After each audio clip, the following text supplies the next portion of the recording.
Hi, this is Paulo with AEvent support. In this video, we're going to discuss the integration section of your AEvent timeline. To start, please log in to your AEvent account. Once logged in, you'll see your dashboard.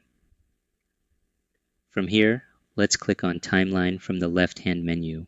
Click on your timeline to open it. The initial section it will open to is the Timeline section. Click on the Integration section on the left-hand side. This is where you'll see all your integrations and select the ones you want to enable for your timeline.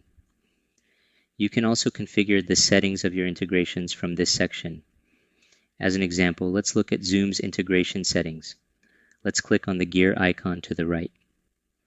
From the top, we have the refresh icon that refreshes the integration. We have the help icon. This opens up a chat box to support. And the close icon that closes the integration settings window. As you can see, we can select a Zoom template to use from here. Click on the drop-down arrow and you'll see the templates available on your Zoom account. You can also enable cloud recording, mute all, which is recommended for Zoom meetings, and HD high motion video. The custom fields section is where you can select the custom values you want sent from AEvent to Zoom.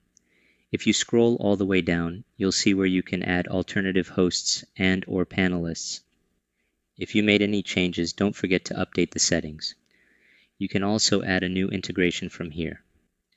Just click on Add Integration on the upper right, look for the integration you want to add, and go through the integration process. That would be all for this video. As always, please reach out to support if you have any questions.